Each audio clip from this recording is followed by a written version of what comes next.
Shalom. Kabar baik semua. Itu semua hanya karena Tuhan.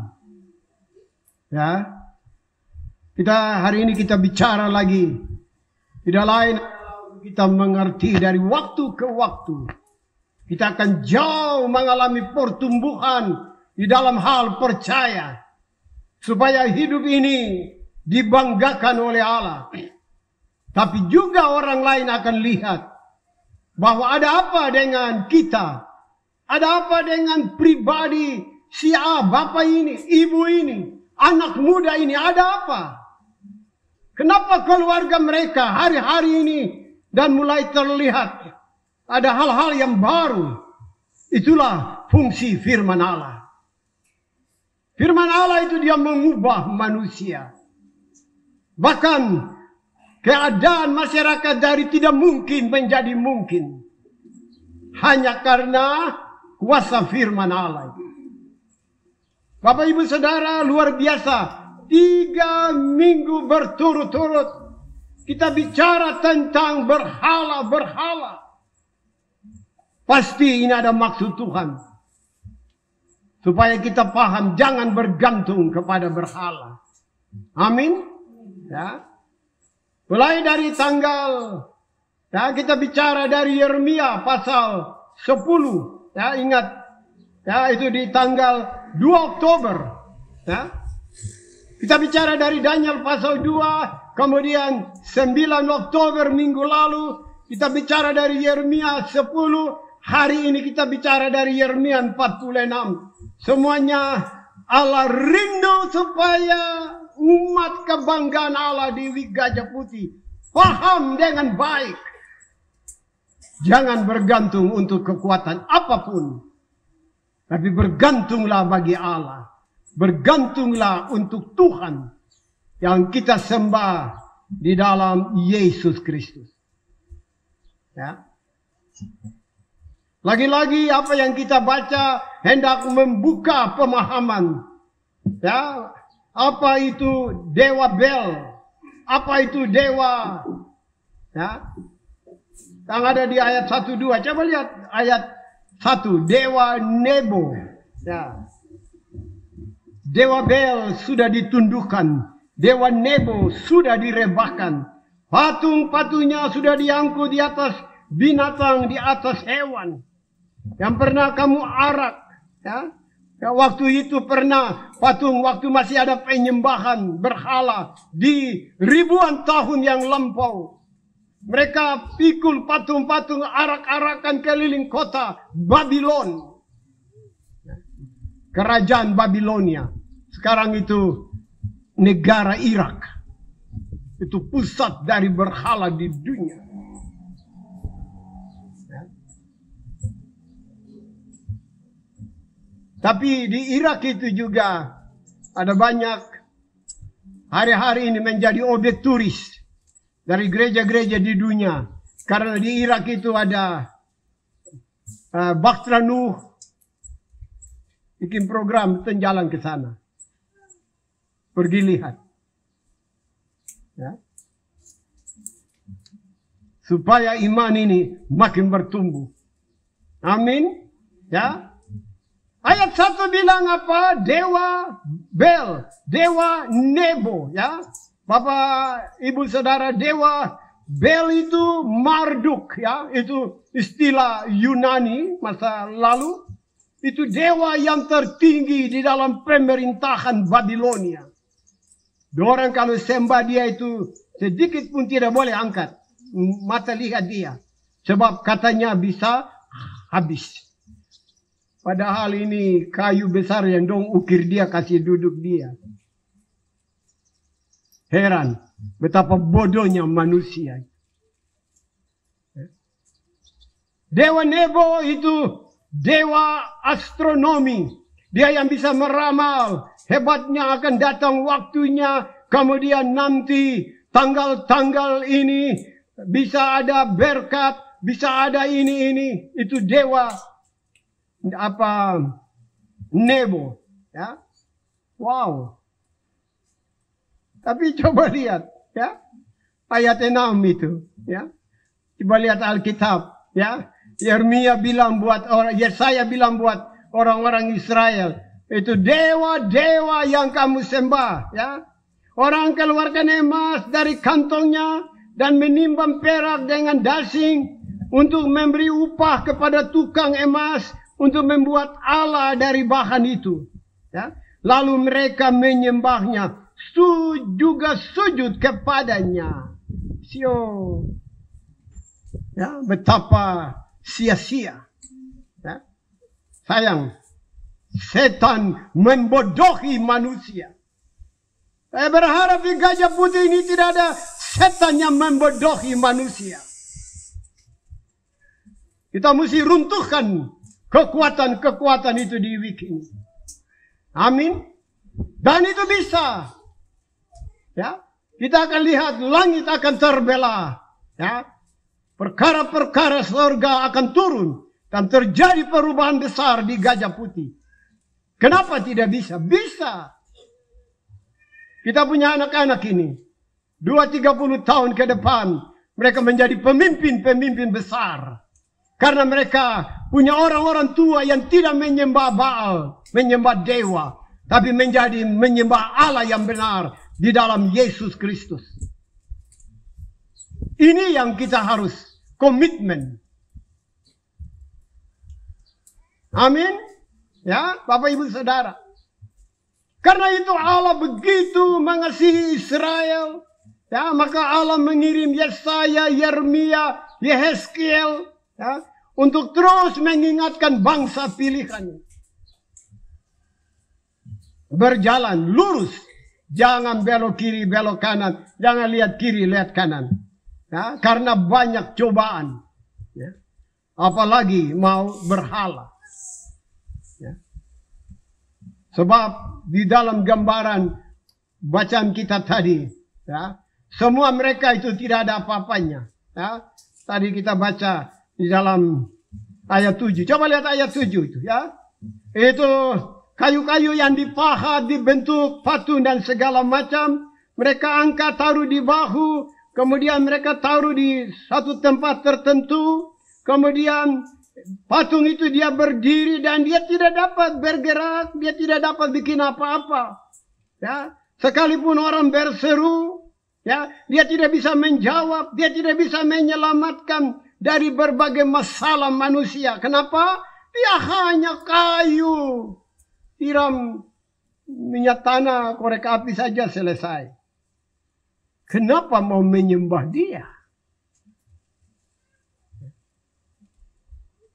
Hari ini kita diingatkan, ya, jangan menyembah apapun juga. Dulu memang banyak berhala-berhala. Sekarang berhala hari ini dia berbeda karena setan juga dia menyamar. Oh, setan itu kalau kita tidak di dalam Tuhan, kita tidak bisa lihat perbedaan. Karena dia juga menyamarnya luar biasa. Dia hampir persis seperti malaikat terang. Tahu-tahu ini, saya selalu bilang ini binatang besar ini. Setan. Ya. Coba mari buka 2 Korintus 11. Mari buka Alkitab kita. 2 Korintus 11. Nah.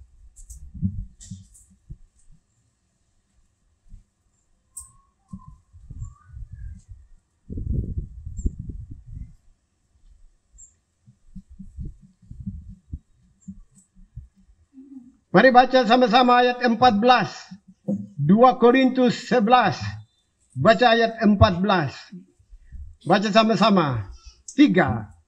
Hal itu tidak usah mengherankan. Oh, hati-hati. Kalau kita tidak di dalam Tuhan, kita kira yang kita kerjakan ini baik. Ya? Tapi sebenarnya itu penyamaran. Karena malaikat iblis itu, dia menyamar seperti malaikat terang. Dia kasih pikiran-pikiran. Bahwa seakan-akan kita sedang ada dan mengerjakan milik Allah. Ternyata belum tentu. Hari ini berhala-berhala telah berubah, diubah oleh setan. Ya, dengan berhala-berhala modern. Begitu banyak orang tidak punya waktu untuk beribadah. Tidak punya waktu untuk berdoa. Tidak punya waktu untuk membaca Alkitab. Hanya karena berhala. Berhala dengan pekerjaan. Ada rumah tangga yang bisa mundur waktu KSP atau apa. Karena ada pekerjaan. Bapak atau ibu dan kita mundur dulu. Hati-hati. HP telah membuat begitu banyak manusia, lebih-lebih anak muda, berubah. Ya, mulai bangun pagi bukan pegang Alkitab atau berlutut dan berdoa, tapi bangun pagi dan buka HP. Hati-hati. Kita sedang dibuat penyamaran. Sepertinya bagus. Tapi berhala-berhala modern sedang melanda gereja Tuhan. Ya. Begitu banyak berhala-berhala penyamaran yang sedang. Tapi mungkin juga masih ada kayu-kayu sepotong kah, kain merah kah, atau apa lagi. Atau itu tidak ada ya? Itu tidak ada. Nanti baru majelis kita jalan periksa dari rumah ke rumah. Kita rindu memproklamirkan Yesus di dalam rumah tangga itu. Tidak boleh kompromi dengan kekuatan lain. Kalau mau melihat hari-hari depan dan kehidupan ini yang dipelihara dan diberkati oleh Tuhan. Tidak ada cara lain. Ya. Ini yang harus kita belajar Bapak Ibu Saudara. Ya. Memang taruhannya tidak gampang. Tetapi percayalah apa yang kita baca hari ini. Coba lihat ayat 4. Bacaan tadi. Kita sudah kembali ke Yesaya 46. Coba lihat ayat 4. Baca sama-sama ayat 4. 3. Sampai masa tuamu aku tetap dia. Dan sampai masa putih rambutmu, aku menggendong kamu. Aku telah melakukannya dan mau menanggung kamu terus. Aku mau memikul kamu dan menyelamatkan kamu. Amin. Ini janji Tuhan. Jangan takut dengan semua yang telah betul itu. Jangan takut. Ya. Sebab ada janji Allah. Ya. Sampai masa tuamu, aku tetap dia. Sampai putih rambutmu, aku menggendong kamu. Wow. Ini bicara tentang, kita sudah tahu ya, ini hari ini ada banyak mama, ada gendong anak. Karena memang anak itu tidak berdaya. Dia masih terlalu bayi, dia kecil. Dia hanya bergantung kepada seorang ibu atau papanya. Begitu juga dengan orang-orang yang mengalami perlindungan Allah. Mereka didekap, mereka dipeluk oleh Allah. Ya. Hanya bergantung kepada Allah. Tidak ada kekuatan lain yang dapat mengganggu mereka. Karena mereka di dalam pelukan Allah. Ini yang harus kita alami dan buktikan di dalam hidup kita di weekend. Bapak Ibu Saudara kekasih Tuhan, yang lain-lain itu bisa dan penting, tapi bukan itu yang terpenting. Yang terpenting itu dia adalah Allah. Dia adalah yang paling pertama. Baru yang nanti kita yang nanti ekonomi, politik, kekuasaan, harta, kekayaan dan apa saja, it's okay. Tapi yang paling utama adalah Allah. Ketika kita mengenal Allah, maka yang lain-lain nanti berjalan di dalam pengawalan Allah.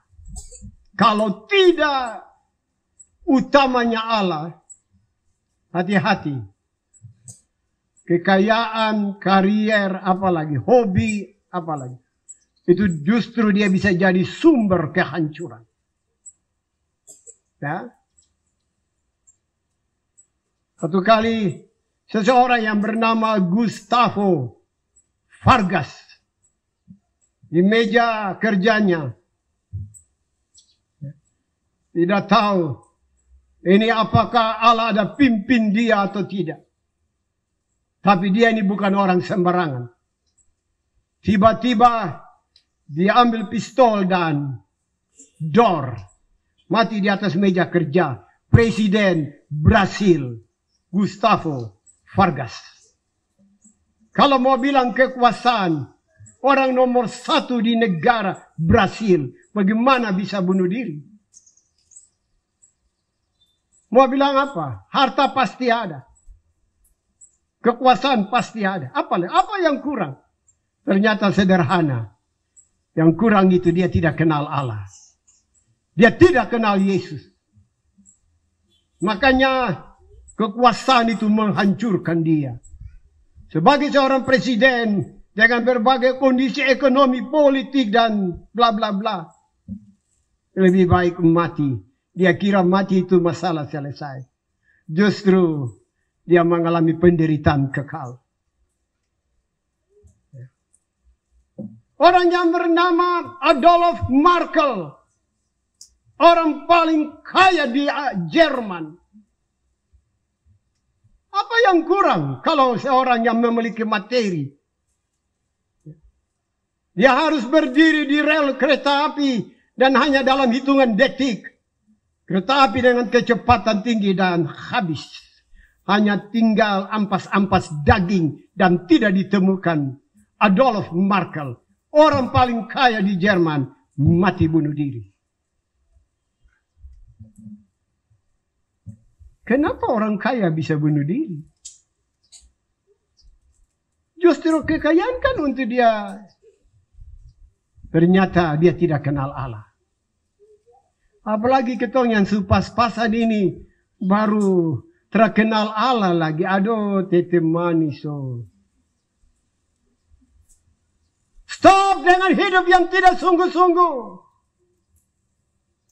Tuhan punya rencana besar untuk kita pribadi dan week ini. Pegang janji Allah. Aku menggendong kamu.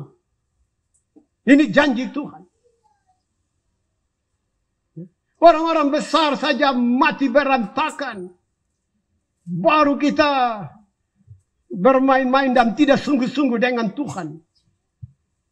Kita masih punya suami, masih punya istri, masih punya anak-anak. Kita rindu hari-hari depan itu indah. Boleh berpikir, boleh jatuh bangun, tapi tenang. Pegang janji Allah, kita tenang saja. Om Presiden saja bunuh diri kok.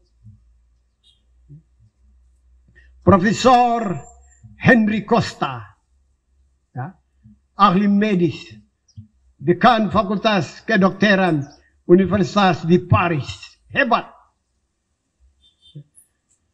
Di mana-mana keliling dunia bicara tentang rahasia kesehatan. Pulang ke rumah, satu ketika ada nonton televisi dengan satu topik yang menarik.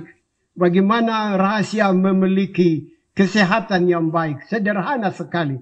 Yaitu hati yang penuh dengan sukacita. Profesor itu dia nonton, dia ambil pistol dan dia tembak jantungnya dan mati. Seorang ahli medis. Tapi tidak menemukan rahasia kesehatan. Karena dia tidak kenal Allah. Ya. Henry Costa. Staf ahli Menteri Kesehatan Prancis. Sederhana saja Bapak Ibu Saudara. Berusahalah untuk kenal siapa itu Tuhan. Waktu kita tutup mata, kita mulai angkat hati, mulai menyanyi. Sebenarnya Bapa dia sudah ada di samping kita. Tidak sulit untuk bertemu dengan Tuhan. Tidak perlu cari di mana. Pada waktu kita berdiam dengan tenang. Dan tiba-tiba kita akan rasakan jamahan Tuhan. Sebab saudara dan saya di dalam setiap kita ada Tuhan. Dia tidak di mana-mana. Tidak. Bahkan Tuhan yang ada di dalam setiap saudara dan saya. Yang memampukan kita untuk bertahan dengan semua keadaan di dunia ini. Tentu saja Presiden Brasil, ya, ahli medis dari Prancis, orang terkaya Jerman, tentu karena dia tidak ada Tuhan. Ya. Pasti Tuhan ada, tapi dia diamkan. Dia tidak mau dengar suara Allah di dalam relung hati. Maka dia tidak bisa menghadapi situasi hidup. Tapi setiap manusia ada Allah di dalam mereka. 1 Yohanes 4. Mari buka Alkitab. 1 Yohanes 4. Jalanilah kehidupan ini dengan rahasia kekuatan Tuhan. Yang tadi dikatakan ibarat Allah menggendong kita. 1 Yohanes 4. Baca sama-sama ayat 4. 1 Yohanes 4. Kita baca ayat 4. 3. Kamu berasal dari Allah, anak-anakku, dan kamu telah mengalahkan nabi-nabi palsu itu. Sebab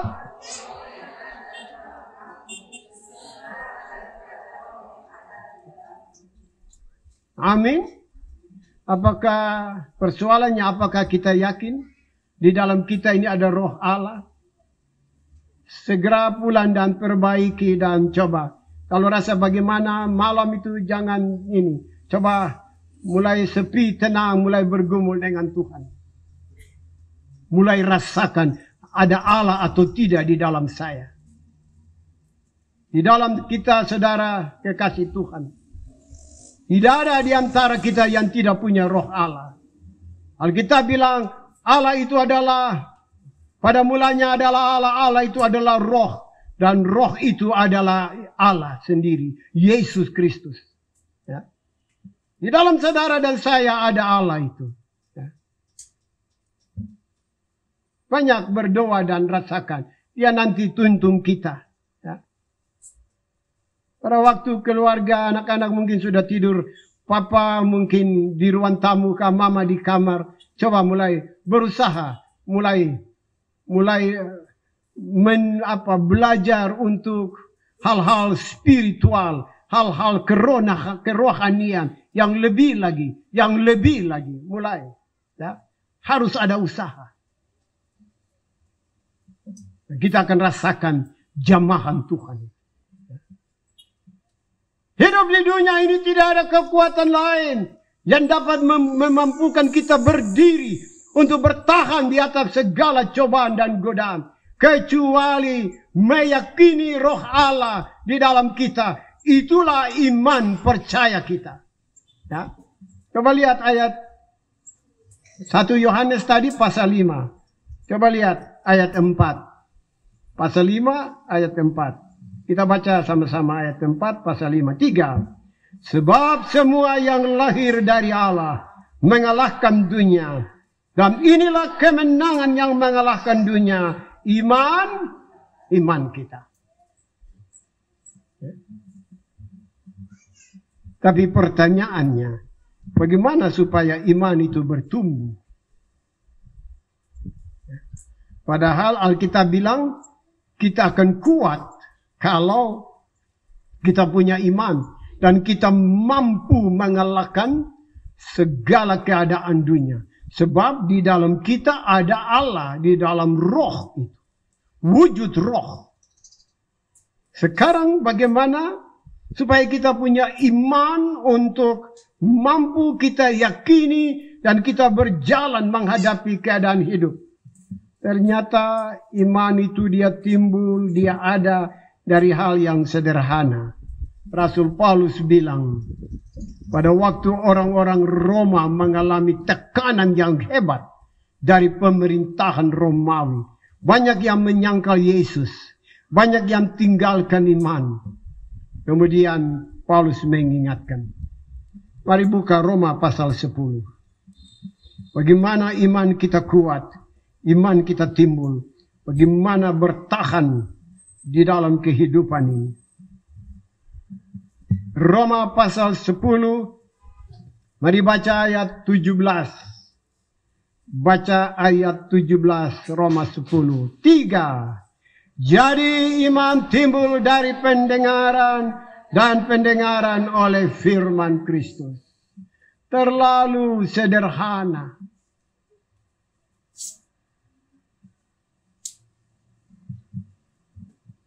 Saya dorong sebagai pendeta, saya dorong baca Alkitab.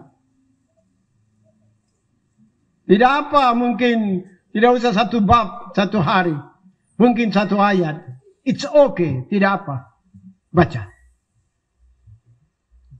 Saudara boleh sibuk bagaimana saudara jatuh bangun di dalam perjuangan ini. Kalau tidak punya kekuatan iman, kita akan dibantai oleh kekuatan dunia ini. Dan hari-hari ini kita sudah saksikan bagaimana keruntuhan rumah tangga, kejatuhan, kehancuran dari orang-orang yang tadinya kita anggap hebat. Ternyata mereka tidak punya iman untuk mengalahkan kehidupan di dunia ini. Mengapa? Apakah mereka punya waktu untuk duduk dan baca Alkitab? Jadi iman timbul dari apa? Pendengaran. Pendengaran oleh firman Tuhan. Makanya saya dorong supaya bacalah. Ya. Contoh begini. Kalau baca Alkitab itu contoh untuk kita semua yang mungkin tidak sekolah teologi dan sebagainya. Kalau baca Alkitab itu baca begini. Demikianlah sekarang tidak ada penghukuman bagi mereka yang ada di dalam Kristus. Bacalah, baca, bersuara. Kedengaran dia masuk di telinga, dia turun di hati. Allah punya roh Allah yang akan mengatur kehidupan selanjutnya. Tapi baca dan dengar dan masuk di hati.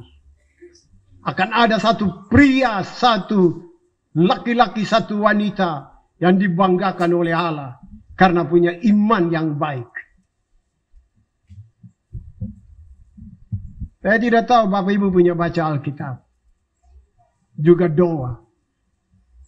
Tapi tidak ada kata terlambat, kita perbaiki. Kita tidak tahu kapan hidup ini berakhir. Tapi selagi masih ada kesempatan, perbaikilah hidup ini. Izinkan Tuhan bicara di hatimu untuk memperbaiki. Kita akan lihat Allah menggendong kita, rumah tangga Allah gendong. Ini gambaran dari penyertaan dan perlindungan, pemeliharaan. Ya. Tuhan begitu baik. Ya. Dunia menyiapkan banyak hal, tetapi itu tidak menjadi jaminan. Bahkan kita tahu begitu banyak orang hancur hanya karena mengejar harta, kekayaan, materi dan sebagainya. Itu bukan yang Tuhan maksudkan. Yang Allah mau itu mengenal Dia. Nanti yang lain-lain Tuhan siapkan. Saya ajak kita lihat Amsal. Mari buka Alkitab. Amsal pasal 10. Kita baca ayat 22. Amsal pasal 10. Ayat 22. Kita akan memasuki minggu kerja yang baru. Kita akan berjuang, tapi firman Allah ini mengingatkan kita. Baca sama-sama ayat 22 Amsal 10:3. Berkat Tuhanlah yang menjadikan kaya, susah payah tidak akan menambahi. Mau kerja dari pagi sampai malam, nothing, tidak ada apa-apanya. Tapi kalau hanya bekerja 8 jam sebagaimana aturan-aturan bekerja. Tetapi kalau hidup dengan mengandalkan Tuhan, selalu saja ada berkat-berkat Tuhan.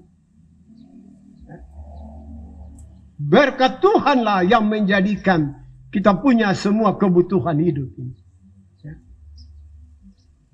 Itulah rahasia mengapa penting kita mengenal siapa itu Tuhan. Coba buka satu halaman. Pasal 11 Amsal. Baca sama-sama ayat 24. 3. Ada yang menyebar harta tetapi bertambah kaya.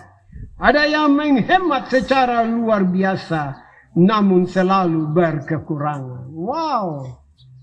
Ya. Berkat itu jangan hanya untuk diri sendiri. Ya. Topanglah orang di kiri kanan tetangga kita. Ya. Ini yang Tuhan mau dengan kesaksian hidup orang percaya. Mereka telah diberkati oleh Allah dan hidup mereka memberkati orang lain. Mari pulang dari persekutuan. Jadilah orang percaya yang dibanggakan oleh Tuhan di Week Gajah Putih. Mari kita bergandeng tangan. Majelis jemaat, pelayan, Bapak Ibu PKB, PW, kita bergandeng tangan. Kita atur waktu. Kita doa keliling. Kita doa puasa untuk week ini. Ya, kita akan lihat. Akan ada perkara-perkara akan terjadi. Amin. Amin. Amin.